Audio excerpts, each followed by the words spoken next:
Welcome to the Talking Heads of Noosa, to Dane Wilson. Thanks for having me. Absolute pleasure. Now, you've been a part of the festival for quite a few years now. When was your first Noosa Festival of Surfing? Can you remember? Yeah, I remember coming up here when I was about 15, and it would have been 1995. So it was actually quite a good trip. Yeah. And your dad, Dave, he was the impetus for that. Did he drag you up? No, I wanted to come up. Yeah, I'd just seen the first festival on the videos, and I was like, I want to go there. Yeah. So did Dad come up with you at that time though, and compete as well? Was he competing? Yeah, Dad would have been in the over 40s back then. Yeah. So I'm the same age as him right now. Yeah. How about your kids? Are they going to be entering the Noosa Festival of Surfing this year? Maybe they'll do the paddle out or something like that, but they're just a bit young. They're still just enjoying surfing. Yeah, just for the fun of it. Themselves, yeah. Yeah. Excellent. What's your any key memories that you have from the festival years? Yeah, there is. I mean, as a whole, it's been a blast. It's been awesome, but there is a few key memories. But I'd rather just put it down to all the friends I've made over the years. It's just been amazing, and for me, that's what it's mostly about. The friends and the fun, the surfing and the surf, that's just the icing on the cake for me, Absolutely. Yeah, those first few years that you were coming up from Cronulla must have been pretty tempting. How long was it before your patience waned and you actually made the move up here? Well, it's probably about 15 years. I moved up here, say, 15 years ago. So it was probably about 10, 15 years, but I spent a bit of time on the road surfing, and I spent a bit of time in the back of my van up here before I moved up here. What does it mean being in an area such as Noosa that's so unspoiled and it still has a beautiful clean ocean? We've got the national park right on our doorstep. As a father yourself now and raising your children in an environment like this? Well, it's funny because a couple of months ago, I came down the beach with my kids, and they said to me, "Dad, why is the beach so crowded?" I said, "Well, you're lucky enough to live in a place that everyone wants to come on holidays. So it's kind of special living in a place like that, living in a place where everyone wants to come on holidays. So that kind of speaks for itself." Yeah, absolutely. And you've seen the progression of surfing as well through the boards you've been riding, through the people you've been competing against, and obviously, having the festival right on your doorstep, and world longboarders frequently coming to Noosa. You've seen that progression from the mid-90s through the progressive era, the thruster era of longboarding, and now it's reverting back into single fin longboarding. Yeah. Do you have any preference yourself? I've always been on a single fin. There was a few times I dabbled around with a tri-fin, but I think the points at Noosa, they really lend themselves to being on a single fin. There's the way the wave speeds up and slows down. It's just perfect for being on a single fin longboard. Yeah. But I like the thing I'm most stoked about at the moment is just all the manufacturers in this area. They're really on the cutting edge now.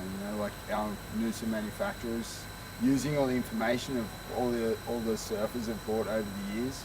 They're right at the cutting edge, and it's really cool to be standing here and be part of overseeing that. Yeah, it's quite incredible. We've had a very fortunate history, I guess. We've had George Rice coming and going and making boards specifically for the Noosa area. Of course, Bill Wallace has been a Noosa resident, or was, I should say, dearly departed Bill Wallace, a resident for many, many years. And then moved all the way through people like Peter White at Classic Malibu, who I think first started it in '86 up here, and now into the new era. It's been an incredible handing of the baton, if you like, over the years. Is there a particular era that you've experienced that you think maybe lasted too briefly, or that you go back to, or do you think we're very much in the heyday of longboarding now? It's hard to look back it is easy to look back in hindsight and go and pinpoint that particular point, but I just think like the evolution when it went from from longboards to shortboards, that was too brief. You know, there was longboarding got to a certain point, it got to as good as it got, and then it was gone. Yep. You know, and we never saw that. And I think, if anything, that's what we're creating now. We're kind of getting that time now to actually explore those ideas and the possibilities of, you know, what happens if a shortboard wasn't invented, you know, in 1967. Yeah. And what's in your quiver at the moment? Have you dipped back into that era, or? I actually got myself a new 8-footer. So I'm actually really enjoying that, because it's kind of, no one really judges you on what you ride, because I'm getting a bit older and, you know, I'm not as good as I used to be.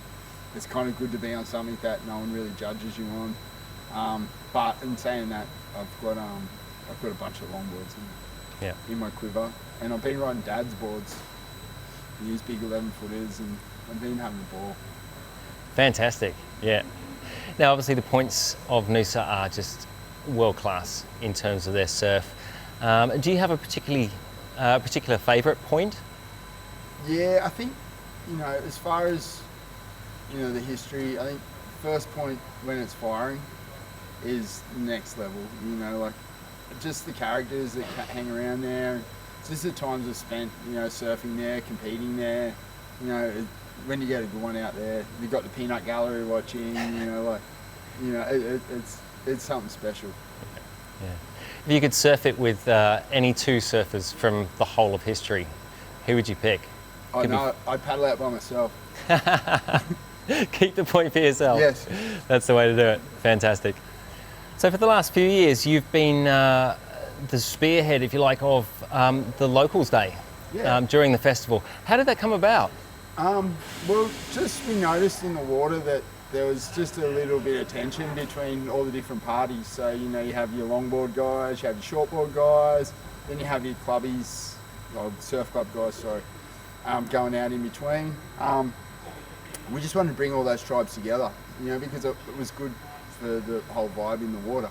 And now, you know, we set up a day where they do funny stuff, where we might go collect some rocks and paddle them out the back and have a relay and tie up some grommets with some leg ropes, and, you know, just have a blast and bond. And, you know, now everyone seems to be getting on a lot better in the surf. So it was kind of a really good initiative to increase that vibe in the water. Yeah. Now, who's got behind it? What sponsors do you have for Locals Day? We got Rip Curl. So I went to Rip Curl with the idea a couple of years ago, and they were like, oh, that's a fantastic idea, because, you know, obviously, you know, they have a lot of people from interstate coming up here, and, you know, seeing the brand, and it's good, you know, that everyone's together and wearing the brand. And yep. Now, they are obviously a huge international company, but they're also very much about supporting locals as well, aren't they? And you're manager of the local branch? Yeah, I'm manager of the local branch. So yeah, it's pretty, it's good. They're a great brand to work for, great company to work for. There's still a bunch of surfers in there, and, you know, all my bosses are surfers, so yeah, that's really cool. So aside from working in the shop, is there anything else you do? I do a little bit of coaching, just with, you know, just a bit of style and technique, coaching with some of the local kids, which has been, it's actually really good, because I get to break down, you know, what I do, you know, what you do in the surf, and teach it to the next generation, and they're genuinely pretty stoked. Yeah. You know, and yeah, it's really rewarding. And tying up with the Locals Day as well, is there an aspect of surf culture, respect for fellow surfers and that sort of thing that you're also passing on to the new generations? Oh yeah, definitely. Like, I'm just all about fun and smiles. You know, like, I've always been like, there's always been the thing, like, the best surfer in the water is the one having the most fun. And I've always said to the guys, no, that's not true. The best surfer in the water is the one allowing everyone else to have fun as well. You know, because I think that's, you know, it's like having a beer or anything. It's better shared, you know. Yeah. So yeah, that's kind of what I pass on to a lot of those kids. Yep. Fantastic. Now, the Heads of Noosa Brewery has come on board as one of the chief sponsors of this year's Noosa Festival of Surfing, and I see you enjoying one of their beers right now. Are there any other lagers that you prefer? Oh, I like the Japanese lager. That's really good, boys. Thank you. Reminds me of old school. Perfect for when you come out of the surf after a big session. Got the mid strengths too, which are really good. We have them down the Mal Club every week. Fantastic. Dane Wilson, thank you very much for your time. Thanks, Tom.